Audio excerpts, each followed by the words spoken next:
Guys आज की इस वीडियो में पढ़ने वाले हैं ब्रह्मांड यूनिवर्स। गाइस आज की इस वीडियो में पूरी तरीके से मैं क्लियर कर दूंगा कि ब्रह्मांड की उत्पत्ति कैसे हुई और इसके अंदर हमारे कैसे कैसे सिद्धांत आए जिसके जरिए हमने इसकी उत्पत्ति को पहचाना।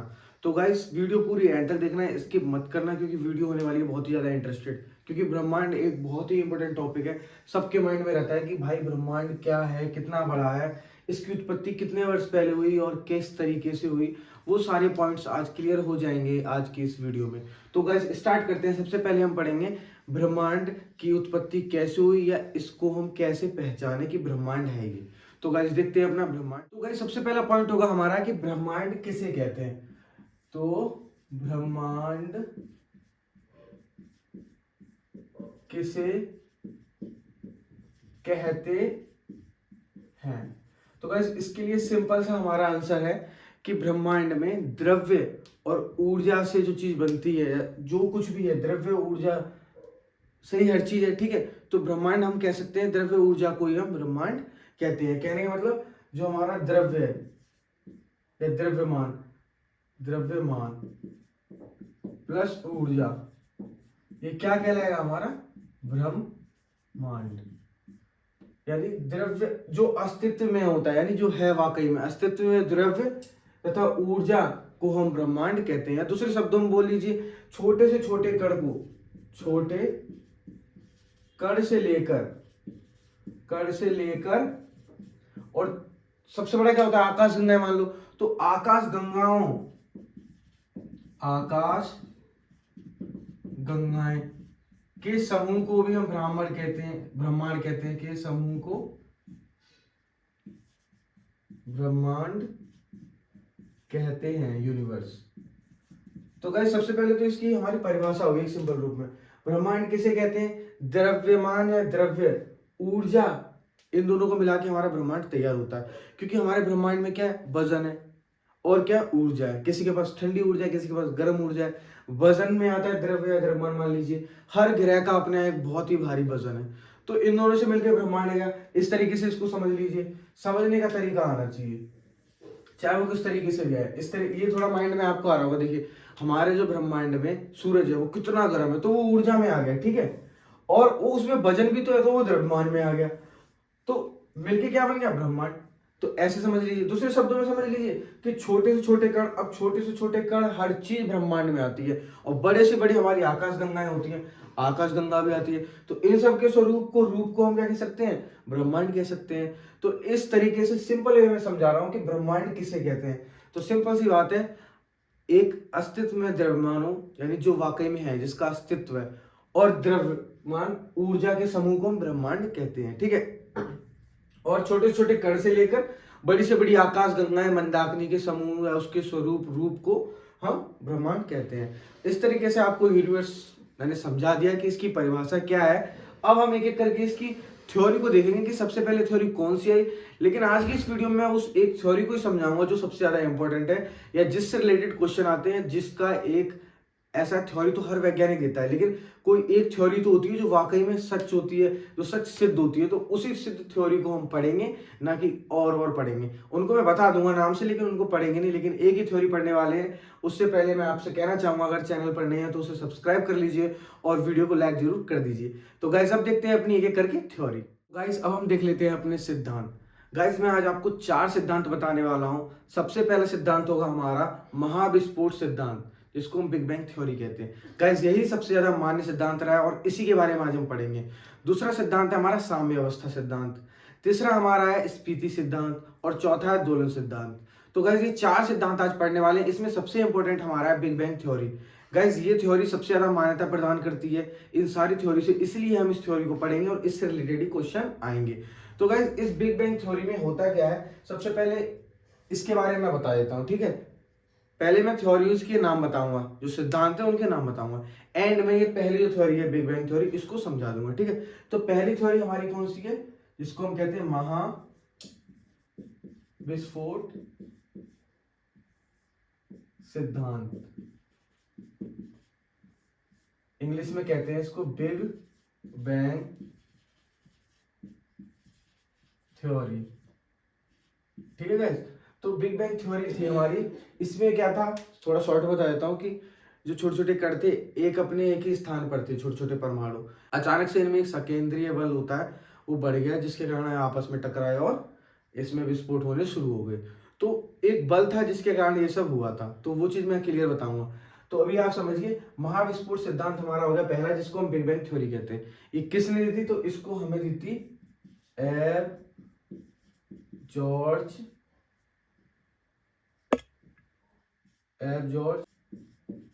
लेमेन-तेयर। ये एक वैज्ञानिक थे, ये भूगोलवेता थे। इन्होंने सबसे पहले ये थ्योरी निकाली थी, महाविस्फोटक थ्योरी, ठीक है, जिसको हम बिग बैंग थ्योरी भी कहते हैं। इसमें इन्होंने जो बताया था वो मैं आगे बताऊंगा, समझाऊंगा, और यही सबसे ज्यादा इंपॉर्टेंट थ्योरी है, ठीक है। ये कौन सी इंपॉर्टेंट थ्योरी है, इसी से रिलेटेड क्वेश्चन बनते हैं। तो गाइस ये थ्योरी आपको हमेशा लर्न रखनी है, बिल्कुल मौखिक रूप से। तो इसको महाविस्फोट थ्योरी किसने दी थी? हमारी एब जॉर्ज लेमेंटियर ने दी थी, ठीक है गाइस। फर्स्ट थ्योरी तो आपको समझ आ गई, मैंने बता दिया पूर्ण रूप से, आगे समझाऊंगा। अब सेकंड थ्योरी का नाम है हमारा, जिसको हम कहते हैं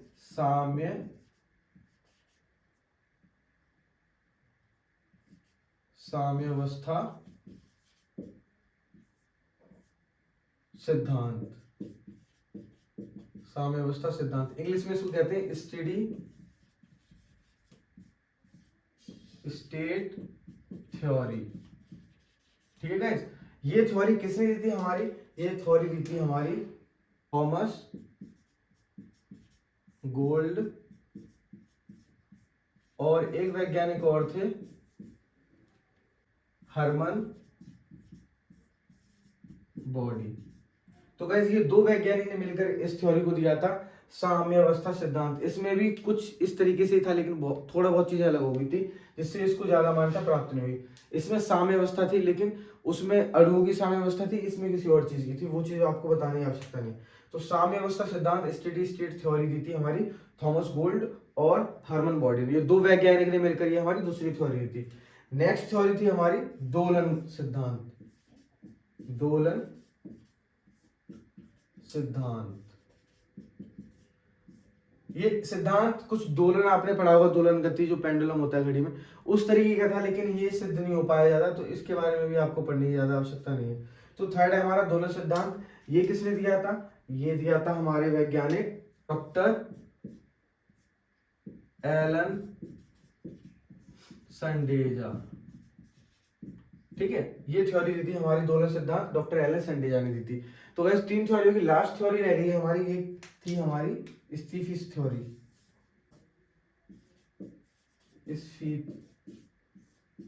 सिद्धांत, ठीक है। स्पीच सिद्धांत गाइस ये दिया था हमारा अलेन गुथ, ये एक वैज्ञानिक थे, ठीक है। तो गाइस मैंने आपको चारों सिद्धांत बता दिए जो इंपॉर्टेंट है। महाविस्फोट सिद्धांत, बिग बैंग थ्योरी, ठीक है, ये किसने दी थी? हमारी एब जॉर्ज लेमेंटर ने, ठीक है।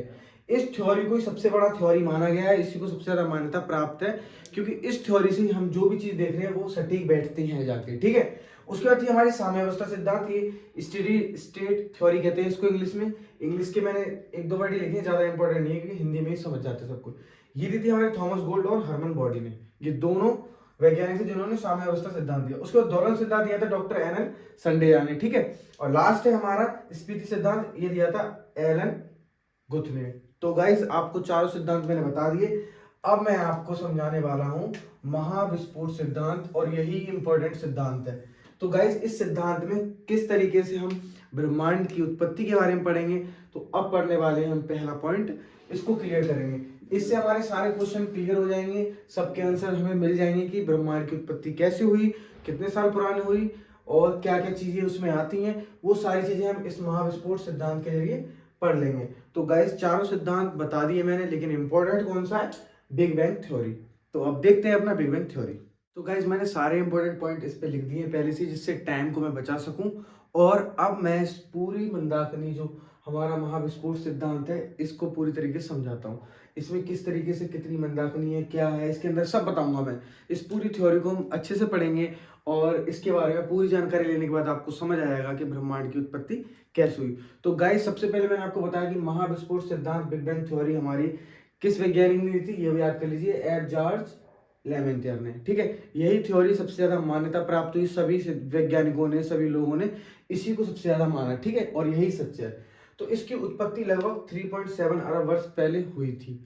कैसे हुई थी, ये एक अनुमान माना जाता है, कोई फिक्स नहीं है, लेकिन जो हमारा अनुमान है मानव का वो यही है। लगभग 13.7 वर्ष पहले इसकी उत्पत्ति हुई। अब उत्पत्ति कैसे हुई, इस सिद्धांत में हमें जॉर्ज जी ने ये बताया है कि पहले के हमारे जो परमाणु थे वो एक निश्चित अपने मान पे है, जो भी उनकी स्थिति है वो सेम थी, अपने जहां भी है बिल्कुल सेम तरीके से थे। बस इनमें क्या था, इनका जो आयतन और घनत्व ये बहुत अधिक था, अनंत था। तो इसकी वजह से इनमें एक दिन संकेंद्रण अधिक हो गया, जिसके कारण इन सब में विस्फोट हो गया अपने आप ही। और विस्फोट इतनी भयंकर रूप से हुआ, ये आपस में विस्फोट हुए, विस्फोट होते होते होते तो पूरे ब्रह्मांड में जो बिल्कुल शांत रूप से थे सब में विस्फोट, तबाही मच गई, जिसको हम बिग बैंग कहते हैं। तो बिग बैंग हो गया पूरे ब्रह्मांड में, और उसी के जरिए एक नए नए, इसको हम आविष्कार बोल सकते हैं, नए नए रूप निकल के आए। कुछ बन गया, कभी कुछ बन गया, किसी चीज का समूह बन गया, नए ग्रह बन गए, उल्का पिंड बन गए, सूरज बन गए, तारे बन गए। तो पहले ये शांत रूप में थे, लेकिन इनमें विस्फोट कैसे हो गया, इनमें क्या है, आयतन और घनत्व बहुत अधिक मात्रा में था, जिसके कारण क्या हुआ, इनमें संकेंद्र उत्पन्न हो गया। आप इसको चाहे तो नोट कर सकते हैं और लिख सकते हैं, जिससे आपके नोट्स में कोई भी प्रॉब्लम ना हो, ठीक है। तो इतना समझ आ गया होगा। इस पे डिपेंड, सिंपल सी बात है, हर चीज क्या है, आयतन, घनत्व, ये चीजें, टेम्परेचर, तापमान, तापमान भी इसका बहुत अधिक था, तापमान, तो इन पे डिपेंड होती है। क्या था इनका, तापमान अधिक था, घनत्व अधिक था, आयतन, हाँ आयतन क्या था इनका, पहले ये छोटे छोटे परमाणु थे, आयतन इनका बहुत कम था, बट तापमान और घनत्व बहुत अधिक था, बहुत अधिक, या अनंत बोलते थे इसको, जिसका कोई था ही नहीं था। तो ये बहुत अधिक था और इनका आयतन कम था। तो ये तो पहचान थी इनकी विस्फोट से पहले की। क्या था, जो हमारे परमाणु थे वो एक ही रूप में रहते थे, एक कोष कहते हैं जिनको, इनका कोई, इसमें कोई हलचल नहीं थी, एक स्थिर जगह पे थे ब्रह्मांड में, जो भी हमारे परमाणु थे, छोटे छोटे कण जो भी थे। लेकिन इनका जो तापमान था वो बहुत अधिक था और घनत्व भी बहुत ज्यादा अधिक था। तो अनंत कहते हैं, तो यानी बहुत ज्यादा अधिक है, जिसकी कोई था नहीं है। इसके कारण, या आयतन कम होने के कारण, देखो आयतन कम है और समझदारो, छोटी चीज को खूब गर्म करोगे, तापमान और आयतन जिसका इतना है कि अनंत है, और वो आयतन यानी छोटा है, घनत्व और तापमान बढ़ा रहे हो, तो वो चीज तो फटेगी, विस्फोट तो वैसे भी होगी। इस वजह से क्या है, इनमें विस्फोट होना शुरू हो गया, इनको सकेंद्र होने लगा, जिस कारण ये फटे और इनमें कई सारी हलचलें हुई, उपग्रह बनने लगे, ग्रह बनने लगे, पूरे पूरे सौर मंडल बन गए, बहुत ये विस्फोट की प्रक्रिया बढ़ती गई। और आज भी कहीं ना कहीं ये ब्रह्मांड बहुत बड़ा है, किसी भी कोने में या कहीं चल रही होगी। तो ये प्रक्रिया तब से शुरू होगी, धीमे धीमे बढ़ती गई, जहाँ पे वातावरण सही हुआ वहां जीवन हो गया, जहाँ पे आज नहीं है तो आज वहां आगे गर्म है, ठंडे है, जो कुछ भी है। इस तरीके से हमारे ब्रह्मांड की उत्पत्ति हुई, जिसको हम बिग बैंग थ्योरी कहते हैं। ये कहानी लगभग 13.7 अरब वर्ष पूर्व हुई थी। एक बात और है, वैसे ब्रह्मांड को किसी ने नहीं देख पाया, पूरी था किसी को नहीं, लेकिन जो भी वैज्ञानिक का अनुमान है, इसका व्यास है 10⁸ प्रकाश वर्ष, लगभग इतना इसका व्यास है। देखो कितना अधिक व्यास है ब्रह्मांड का, ठीक है। अब ब्रह्मांड के अंदर हमारी कितनी मंदाकिनी है, 100 अरब मंदाकिनी है। ब्रह्मांड होता है हमारा, ये मान लीजिए ब्रह्मांड है, ठीक है। और मंदाकिनी हमारी कैसे होती है, तारों से मिलकर बनती है, ठीक है। तारे यानी सौर मंडल, हमारे सौर मंडल में एक हमारा मुख्य तारा है, तो तारों से मिलकर मंदाकिनी बनती है। लगभग ये इस टाइप की होती है, सर्पिलाकार। इसमें हमारे कई सारे सूरज वगैरह आ जाते हैं, इसमें कई सारे सौर मंडल आते हैं।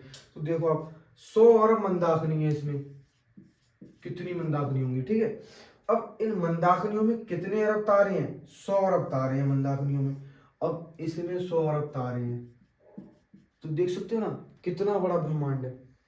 और हमारी जो मंदाकिनी है उसको हम आकाशगंगा कहते हैं। सबसे पास आकाशगंगा की कौन सी मंदाकिनी है, जिसको हम देवयानी कहते हैं। हम जिस मंदाकिनी में हैं उसका नाम है आकाशगंगा, या हम उसको आकाशगंगा कहते हैं। तो आकाशगंगा के पास की मंदाकिनी का नाम क्या है, देवयानी। वैज्ञानिकों ने इसी को ढूंढ पाया, ये सबसे पास वाली देवयानी मंदाकिनी है, ठीक है। तो गाइस इतना समझ आ गया होगा आपको कि महाविस्फोट सिद्धांत से हमने कैसे ब्रह्मांड की उत्पत्ति की। पहले क्या थे, छोटे छोटे परमाणु कण थे जो एक जगह स्थिर थे, उनमें कोई हलचल नहीं थी। बस उनकी 3 चीजें याद रखनी है, तापमान, आयतन, घनत्व। तापमान और घनत्व उनका बहुत अधिक था, अनंत मान लो, जिसकी कोई था नहीं है। और जो आयतन था वो कम था, बहुत कम था। तो कोई चीज का आयतन बहुत कम है और घनत्व और तापमान अधिक होगा, वो ऑटोमेटिक फट जाएगी चीज। तो उनके अंदर संकेंद्रण उत्पन्न हो गया, जिसके कारण वो चीजें विस्फोट होनी शुरू होगी, इसलिए बिग बैंग नाम भी रखा है। तो विस्फोट होते होते हलचल मच गई, एक पटाखा फूटा, दो, सारे फूट गए, सब भयंकर रूप से। इस तरीके से हमारा ब्रह्मांड की उत्पत्ति हुई। अब मानव अपने हिसाब से लगभग अनुमान लगा के वैज्ञानिक ये विचार देते हैं ये 13.7 अरब वर्ष पूर्व इसकी उत्पत्ति हुई, ठीक है, इतना इसका व्यास हो गया, 100 अरब मंदाकिनी में, 100 अरब इसमें तारे हैं। इस तरीके से हमने विचार रखे हैं और आपको मैंने पूरी समझाने की कोशिश की है मंदाकिनी और ये ब्रह्मांड वगैरह। तो गाइज आज की इस वीडियो में आपको आशा करता हूँ ब्रह्मांड समझ आ गया होगा। इसके सारे इंपॉर्टेंट पॉइंट मैंने आपके सामने रख दिए। सबसे इंपॉर्टेंट थ्योरी महाविस्फोट थ्योरी है, इसके जरिए पता लगा ब्रह्मांड की उत्पत्ति कैसे हुई। तो गाइज आज की वीडियो आपको कैसी लगी कमेंट्स बॉक्स में जरूर बताना। आज के लिए इतना ही। घर पर रहिए, स्वस्थ रहिए, व्यस्त रहिए, मस्त रहिए। Thank you friend.